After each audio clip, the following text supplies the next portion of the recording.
శ్రీ గురుభ్యో నమ. శ్రీ సీతారామచంద్రస్వామి పరబ్రహ్మణ్యే నమ. ఆండాళ్ దివ్య తిరువడిగళే శరణం. భగవద్బంధులందరికీ కూడా శుభోదయం. మార్గళి మాసంలో ధనుర్మాసంలో మనం 9వ రోజుకు వచ్చేసాం. ఈ రోజున 9వ పాశురాన్ని అనుసంధానం చేసుకుందాం. ఈరోజు కూడా గోదా అమ్మవారు తన చెలికత్తెలతో 4వ గోపికా స్త్రీని మేలుకొల్పుతుంది.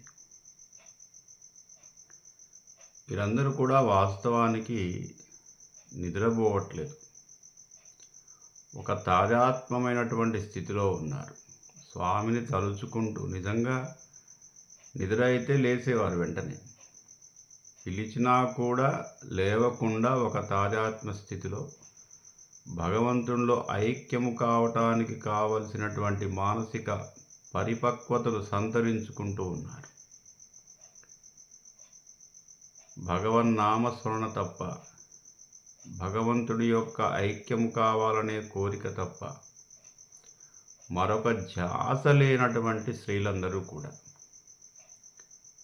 ఎవరైనా ఒక వ్యక్తిని మనం ప్రేమించినట్లయితే అన్నపానీయాలు మానేస్తారు, ఏం చేస్తున్నామో తెలియదు, ధ్యాసంతా కూడా ఆ ప్రేమించిన వ్యక్తి పట్లే ఉంటుంది. ఎప్పుడెప్పుడు చూద్దామా, ఎప్పుడెప్పుడు మాట్లాడదామా, ఎప్పుడెప్పుడు కలుసుకుందామా అన్నటువంటి ధ్యాసలోనే ఆ రాత్రి అంతా గడుపుతారు. అదేవిధంగా స్వామిని ఒక్కసారి చూసినంత మాత్రము చేతనే మనసంతా దోచేస్తాడు. కాబట్టి ఆ స్వామిని తలుచుకుంటూ తలుచుకుంటూ తలుచుకుంటూ ఎప్పుడెప్పుడా అని ఒక మానసికమైనటువంటి ఒక ట్రాన్స్లోకి వెళ్ళిపోయారు. ఎవరు పిలిచినా పలకనటువంటి, ఎవరు నిద్రలేపినా లేపలేనటువంటి స్థితిలోకి స్వామిని తలుస్తూ తలుస్తూ తలుస్తూ అలా ఉండిపోయారు. ఎందుకంటే ఈ యొక్క వ్రతానికి ఉపాయము ఆయనే, ఉపాదేయము ఆయనే, సర్వము ఆయనే. కాబట్టి ఇది కేవలం ఒక మిష మాత్రమే ఈ వ్రతం అనేది. ఈ వ్రతం ద్వారా స్వామిని ఐక్యం కావడం అనేది ఒక మిష. కానీ వాస్తవానికి గోపికా స్త్రీలందరూ కూడా ఎప్పుడో స్వామిలో ఐక్యమైపోయారు. ఆయన నామస్మరణ తప్ప, ఆయన చింతన తప్ప మరొక్కటి ఏది కూడా వాళ్ళ మనసులో లేకుండా పూర్తిగా నిండిపోయాడు శ్రీకృష్ణస్వామి. 4వ స్త్రీ యొక్క నిద్రా పరిస్థితిని లేపే విధానాన్ని ఈరోజు మనం పాశురంలో చూద్దాం. ముందుగా తనియ విన్నపం చేసుకుందాం. నీళాతుంగస్తనగిరితటీ సుప్తముద్బోధ్య కృష్ణం పారార్ధ్యం సంశ్రుతిశతశిరసిద్ధమధ్యాపయంతి సోచ్ఛిష్టాయాం స్వజనిగళితం యా బలాత్కృత్య భుంక్తే గోదాదస్యై నమ ఇదమిదం భూయయే వాస్తు భూయః. అన్నవయల్ పుదువై ఆండాళ్ அரங்கருக்கு பன்னுத்திருப்பாவை பல்பதியம் இன்னிசையால் பாடிக் கொடுத்தாள் நற்பாமாலை பூமாலை சூடி கொடுத்தாளை சொல்லு சூடி கொடுத்த சுரற்கொடியே தொல்பாவை பாடி அருளவல்ல பல்வடையாய் நாடினி வேங்கடவர்க்கென்னை விதியென்ற விம்மாத்தம் నాన్ గడవా వన్నమే నల్గు. ఈరోజు 9వ పాశురంలో అమ్మవారు ఏ విధంగా 4వ గోపికా స్త్రీని నిద్రలేపి తన వెంట కాత్యాయని వ్రతానికి తీసుకువెళ్తుందో చూద్దాం. తూమాణి మాడత్తుచ్చుత్తుం విలక్కెరియ தூபம் கமயத்துயினை மேல் கல்வரும் மாமான் மகளே மணிக்கதவம் தாழ் திரவாய் மாமீர் அவளை எஜுப்பிரோ உன்மகளந்தான் ஊமையோ அன்றிச் செவிடோ அனந்தலோ ஏமப்பெருந்தியில் மந்திரப் பட்டாளோ மாமாயன் மாதவன் வைகுந்தன் என்றென்று நாமம் பலவும் நவிரிந்தேலோரெம்பாவாய்.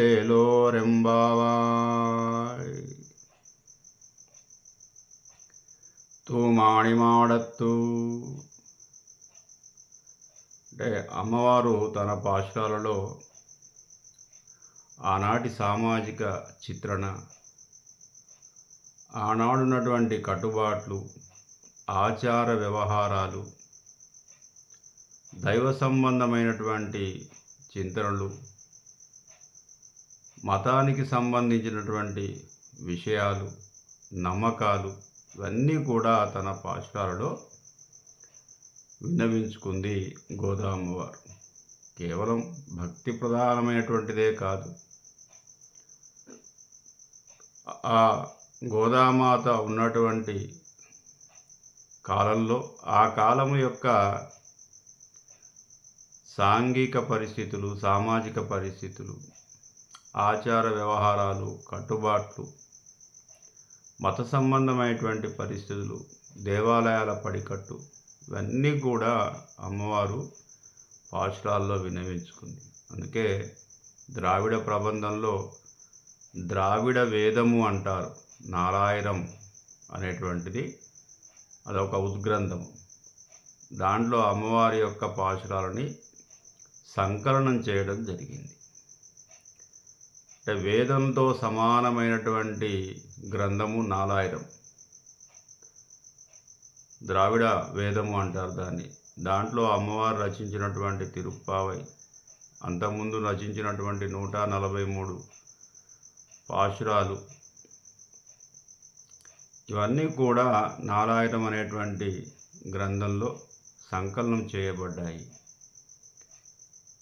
తమిళనాడులో అత్యంత పవిత్రంగా ఈ యొక్క మనకు వేదం ఎంత ప్రామాణికమో, వేదంలోని మంత్రాలకు ఎంత శక్తి ఉందో, నాలాయిరం అనేటువంటి వేదానికి కూడా తమిళ వేదంగా భావిస్తారు. దాంట్లో అమ్మవారి యొక్క అంటే కేవలం మనం ఏదో స్వామిని కీర్తిస్తున్నట్టు కాదు, దీంట్లో లోతైనటువంటి అర్థం ఉంది. ఒక్కొక్క పాశురాన్ని మనం ఒక 2-3 గంటలు వివరించినా కూడా ఆ అంతరార్థము చెప్పుకోలేము. అంత గొప్పనటువంటి పాశురాలు. కానీ సమయాభారం వల్ల కేవలం 10, 12, 15 నిమిషాల్లో కేవలం అనుసంధానం చేసుకుంటున్నాం. దాని ప్రాథమిక విషయాలు మాత్రమే చెబుతున్నాను. నిజానికి అత్యంత పవిత్రమైనటువంటి పాశురాలు ఇవి. వేద మంత్రాలు, వేదంలో ఉన్నటువంటి రుక్కులకు ఎంత ప్రాధాన్యత ఉందో, ఎంత పవిత్రత ఉందో, ఎంత శక్తి ఉందో, ఈ పాశురాలకు కూడా అంతే శక్తి ఉంది. కాబట్టి 1 కాదు, 2 కాదు, అనేక విషయాల్ని, ఆధ్యాత్మిక విషయాలు, తత్వ విషయాలు, భక్తి ప్రధాన విషయాలు ఎన్నో అమ్మవారు దీంట్లో అంతర్గతంగా రచించడం జరిగింది, చెప్పడం జరిగింది, సమాజానికి అందించడం జరిగింది. తూమాణి మాడత్తు ఇంకొక చెలికత్తె అంటే గోపబాలిక యొక్క ఇంటి ముందు నిలబడ్డారు అమ్మవారితో సహా. ఆ భవనం ఎట్లా ఉందట, అప్పుడున్నటువంటి భవనాలన్నీ కూడా విశాలమైనటువంటి చతుశాల భవంతులు అంటారు. అందులో గొల్లవాళ్ళ యొక్క ఇళ్ళు చాలా విశాలంగా ఉండేవి. 1 ఎకరంలో 1 ఇల్లు ఉండేది అంతే. అంత విశాలమైనటువంటి, ఎంత గొప్పనైనటువంటి భవనాలుగా ఉండేవి. పేదరికం అనేది కనుచూపు మేరలో కూడా ఉండేది కాదు. పాడి పరిశ్రమ, పశు సంపద, వ్యవసాయము సమృద్ధిగా ఉండేటటువంటి గ్రామాలు ఉండేవి అప్పుడు. తూమాణి మాడత్తు మణులు, మాణిక్యాలు, వజ్రాలు, వైడూర్యాలు, గోమేధికాలు, పుష్యరాగాలు, ముత్యాలు, పగడాలతో పొదిగినటువంటి ఇంటి ముందుకు వెళ్ళారు. చూస్తే చాలా రిచ్ భవనం అన్నమాట. నవవిధమైనటువంటి రత్నాలు పొదగబడినటువంటి ఆ ఇంటి ముందు నిలబడ్డారు. చుత్తుం విళక్కెరియా అంటే పిలిచే గోపికా స్త్రీ తప్ప మిగతా వాళ్ళందరూ లేచి దీపాలు పెట్టుకుంటున్నారట, చుట్టూ కూడా దీపాలు పెట్టుకుంటున్నారు. ఆ రోజుల్లో కేవలం ఒక దీపారాధన కాదు, ప్రతిరోజు కూడా వేకువజామునే లేచి ఇంటి చుట్టూ కూడా దీపాలు వెలిగించుకునేవారు. అదేవిధంగా ధనుర్మాసం కదా, ఇంకా ఎక్కువ శ్రద్ధగా 3 గంటలకే లేచి బ్రహ్మకాలం వరకు దీపారాధన చేసుకున్నారు, దీపాలు వెలిగించుకుంటున్నారు. ఈ అమ్మాయి ఒక్కతే పడుకుంది, ఇంట్లో ఉన్న వాళ్ళందరూ లేచారు. துயிலை மேல் కల్వరుం తూమాడి మాడత్తు చుట్టూ విడక్కెరియ అంటే దీపాలు, చుట్టూ కూడా దీపాలు చేసినటువంటి మనులతో పొదిగినటువంటి ఆ ఇంటి ముందు ధూపం కమజ, ధూపం యొక్క పరిమళం, మంచి సువాసనలు వెదజల్లేటటువంటి అగర్బత్తీలు, ధూప్ స్టిక్స్ అన్నీ కూడా ముట్టించారు. వాటి నుంచి వచ్చినటువంటి పొగ అత్యంతమైనటువంటి పరిమళాన్ని వెదజల్లుతూ ఉంది. అంత సువాసన వస్తుంది ఆ ఇంట్లో నుంచి.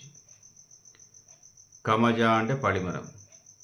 తుయినై మేల్ కల్వరును, ఇట్లా దీపాలు వెలిగిస్తుండగా మణిమణులతో పొదిగినటువంటి ఆ యొక్క సుందరమైనటువంటి భవనంలో తుయినై నిద్రపోతున్నటువంటి, ఎలాంటి శయ్యాట, ఇలా పడుకుంటే నిద్రపట్టే శయ్య.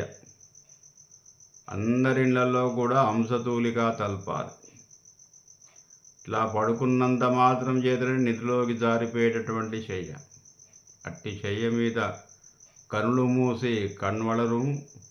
మూసి నిద్రపోతున్నటువంటి మామాన్ మగళే, ఓ మేనమామ కూతురా. ఈ అమ్మవారికి మేనమామ కూతురు, అమ్మవారు కూడా ఒక గోపికా స్త్రీ. ఓ మేనమామ కూతురా, మామాన్ మగళే మణికదవం, మణులతో పొదిగినటువంటి గడియ, అంటే ఆ ద్వారానికి మణులు పొదిగి ఉన్నాయి. ఎంత ఐశ్వర్యవంతులో చూడండి. అటువంటి గడియ తిరవాయ్ తీయమ్మ, గడియ తీయమ్మ, గడియ అంటే బేడెం. ఒకసారి ఆ బేడెం తీయమ్మ. హంసతూలికా తల్పం మీద నిద్రపోతున్నావా? చుట్టూ కూడా దీపారాధనలు వెలుగుతున్నాయి. ఇంట్లో నుంచి సువాసనలు వెదజల్లే ధూమం బయటకు వస్తుంది. ఇంకా నిద్రపోయి ఉన్నావా? లేవమ్మా ఓ మామ కూతురా అని చెప్పేసి పిలుస్తూ, మామాన్ మగళే మణికదవం తాళ్ తిరవాయ్, తాళం తీయమ్మ. మామీర్ అవళై ఎజుప్పిరో ఉన్మగళందాన్, మామీర్ ఓ అత్త, అవళై ఎజుప్పిరో, మీరైనా చెప్పలేరా, మీరైనా లేపరాదా? అమ్మాయి ఆ విధంగా పడుకుందే, మీరేమో లేచి స్నానాధికాలు చేసుకొని దీపాలు పెట్టుకొని ధూమాలు వేస్తూ మీ పూజ మీరు చేసుకుంటున్నారు. అమ్మాయి ఏమో మొదలు నిద్రపోతుంది. అమ్మాయిని లేపమ్మ, కాత్యాయని వ్రతానికి వేడైపోయింది, స్వామి అక్కడ ఎదురు చూస్తూ ఉన్నాడు మన కోసం. ఓ అత్త, నీవైనా లేపు మీ అమ్మాయిని. మామీర్ అవళై, ఆమెను ఎజుప్పిరో లేపరాదా, ఉన్మగళందాన్, ఇంత పిలుస్తున్నా కూడా నీ కూతురు లేవదేమి? ఉన్మగళందాన్, నీ కూతురు. మామీర్ అవళై ఎజుప్పిరో ఉన్మగళందాన్, ఊమయో, ఏమైనా మూగదా? అస్సలు పలకట్లేదు, ఎంత పిలిచినా కూడా. అండ్రి చెవిడో, లేదా చెవిడేమైనా ఉందా మీ అమ్మాయికి? ఆనందలో జాడ్యమా, ఏమైనా అంత మొదలు నిద్రేమమ్మా? ఏమ పెరుందుయిల్ మందిర పట్టాలు, ఈ పెద్ద నిద్రపోవడానికి మీరందరూ కలిసి ఏమైనా మంత్రం వేశారా? మందిర పట్టాలు, లేదా కదిలితే ఏమైనా శిక్షిస్తామని చెప్పేసి ఏమైనా చెప్పారా? కావలి ఉన్నారా లేవకుండా? ఏదైనా పెద్ద మంత్రం ఏమైనా వేశారా మీ అమ్మాయి లేవకుండా నిద్రపోయేటట్టుగా? మామాయన్ మాధవన్ వైగుందన్ ఎండ్రెండ్రు, మాయావి అయినటువంటి మహత్తరమైనటువంటి శక్తియుక్తులు గల జగన్నాటక సూత్రధారి అయినటువంటి ఆ శ్రీకృష్ణ పరమాత్మ యొక్క మాధవుని యొక్క వైగుందన్ వైకుంఠవాసుని యొక్క ఎన్నెండు నామాలను పిలిచి పిలిచి పిలిచి ఆ పదాలను స్వామి యొక్క నామస్మరణ చేస్తూ చెవిలో ఆ అమ్మాయిని లేపండి. నామం పలుం అనేకసార్లు కృష్ణుని యొక్క నామాన్ని జపించి జపించి నవిరిందే లోరుంబావాయ్ కీర్తించి ఆ నామస్మరణ చేస్తూ మీ అమ్మాయిని లేపండి.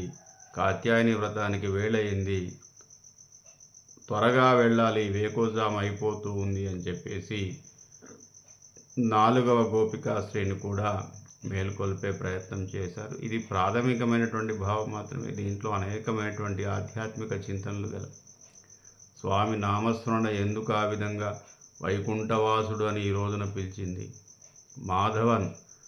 మాధవుడు అని చెప్పేసి ఎందుకు పిలిచింది, ఒక్కొక్క నామానికి ఒక మహత్తరమైనటువంటి పూర్వార్థము పరార్థాలు ఉన్నాయి. అవన్నీ చెప్పుకోవడం సాధ్యము కాదు. కానీ భగవన్నామస్మరణ ఎప్పుడూ కూడా మనకు మేలు చేస్తుంది తప్ప ఈ రోజున చేయకపోవచ్చు. మన పూజా ఫలితం కానీ, మన జపం కానీ, మన వ్రతాలు కానీ ఈ రోజున వెంటనే మనకు ఫలితాన్ని ఇవ్వకపోవచ్చు. కానీ భగవన్నామస్మరణ జపము మన పూజ ఎప్పటికీ వృధా కాదు. తప్పకుండా మన వ్రతాలన్నీ, మన దీక్షలన్నీ ఫలిస్తాయి. తప్పకుండా ఆ స్వామి మనల్ని కరుణిస్తాడు. నమ్మకంతో చేయాలి. ఏ పూజైనా, ఏ వ్రతమైనా, ఏ మంత్రమైనా నమ్మకంతో జపించాలి. అప్పుడు తప్పకుండా భగవత్ సాక్షాత్కారము కాకుండా భగవంతుని యొక్క గొప్పతనము స్మరణలోకి వస్తుంది. మనకున్నటువంటి ఆపదల నుంచి, మనకున్నటువంటి కరువు కాటకాల నుంచి తప్పకుండా స్వామి కాపాడుతాడు. అది దీని యొక్క అంతరార్థం. தூமாணி மாடத்துச் சுத்தும் விளக்கெரிய தூபம் கமயதுலினை மேல் கல்வளரும் மாமான் மகளே மணிக்கதவம் தாழ் திறவாய் மாமீர் அவளை எஜுப்பிரோ உன் மகளந்தான் ஊமையோ அன்றிச் செவிடோ அனந்தலோ ஏமப்பெருயிந்து மந்திரப்பட்டாளோ மாமாயன் மாதவன் வைகுந்தன் என்றென்று நாமம் பலுவும் నవిరిందేలో రెంబావాయ్. స్వస్తి ప్రజాభ్య.